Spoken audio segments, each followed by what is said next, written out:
CC, what was your reaction to Wilson's record deal? I mean, not surprised at all. Seattle had to sign Russell Wilson. Why would you even waste a franchise tag on your quarterback? The reason why we saw the franchise tag previously used with Kirk Cousins was because Washington didn't believe they had a quarterback. Right. That's why they franchised. Well, we don't believe we have one. We still don't believe we have one. They franchised them twice. Seattle, they know they have a championship quarterback, one of the top guys in the league. And get used to this headline.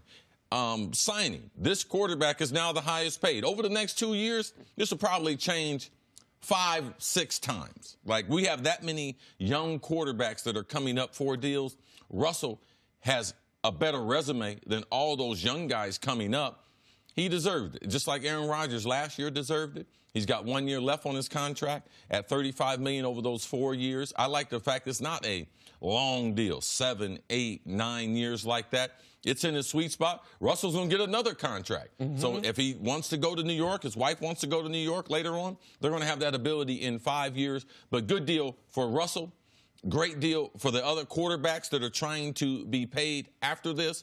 And great decision by Seattle right now, because that franchise, with their owner dying in the past year, you know, their decision-making, will it be as consistent as it has been the last 6 years? So that's something to watch. I believe Seattle was forced to do this deal, though. And they got it done right under the wire. Like, deadlines make deals, and Russell tweeted that out at 12:44 a.m. Pacific time. So evidently the deadline was, I guess, like midnight, April 15th Pacific, because they're out on the West Coast, and he got done shortly before that. This is a great deal for the Seahawks. I had talked a lot about that. If the Seahawks weren't going to use Russell Wilson, then maybe they should see what they should get for Russell Wilson. But none of that was because I didn't think Russell Wilson was great. I think he is still somehow one of the most underrated players we have in this league. So 4 years, $140 million tacked on to the 1 year, $17 million he already has. So they have him for 5 years, $157 million. That's the going rate, and it's a little bit of a bargain. It's $31 million a year for a quarterback. Had they gone the franchise tag route, they would have had him for the next 3 years for $83 million. So they get him guaranteed for another 2 years for an extra $74 million. That's fine money. That it's top of the market money, but for a top of the market player.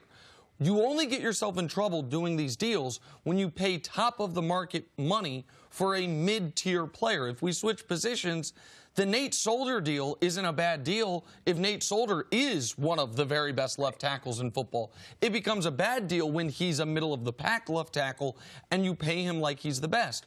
Russell Wilson is, of all the quarterbacks that aren't already minted gold jacket guys, Russell Wilson's the best. He's the best of his era of quarterbacks. He's the most proven of his era of quarterbacks.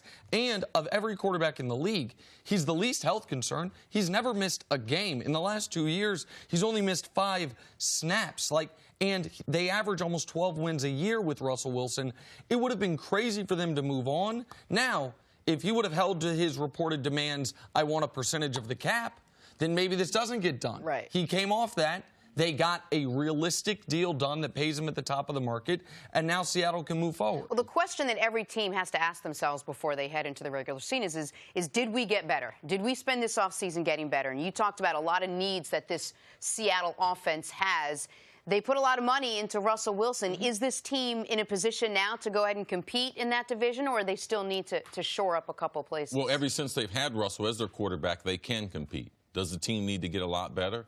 Absolutely. Nick talked about, from a playoff standpoint, in that game, just being a dominant running team. You know, is that enough? Or do you pay a quarterback that's on a team that is a dominant running team? So they need other variables as far as trying to win games. They still haven't had a tight end to be able to affect the offense with their wide receivers outside. So their defense is young, up-and-coming defense, and Pete Carroll is going to always play good defense. But are they going to sign Frank Clark or trade him away from a defensive end standpoint? They put the franchise tag on him. So they have to have a pass rusher.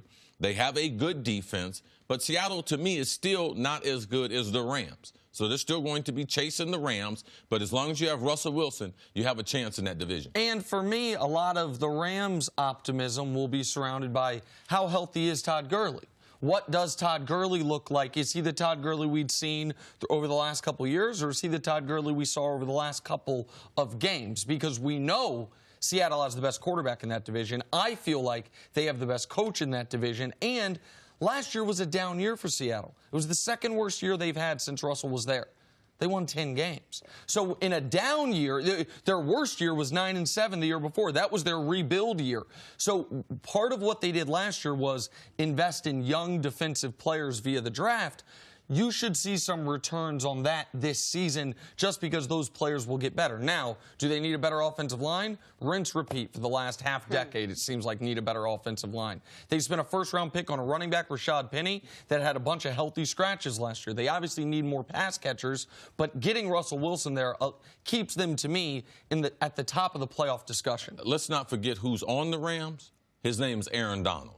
And let's not forget who Seattle's offensive line is. Nobody on that interior. And I believe that Sean McVay is approaching that. We'll have him in the conversation. Is he the best coach in the NFC? Because he will match Pete Carroll play for play. And I know Pete Carroll is spending extra time trying to figure out that offense. How does that offense operate if Todd Gurley's not 100%? That's one of the Rams' offseason questions that they have to get answered. Thanks for watching. Subscribe here to get the latest from the show. Also, be sure to check out more of the best clips from First Things First, or go watch a few segments from our other shows on FS1.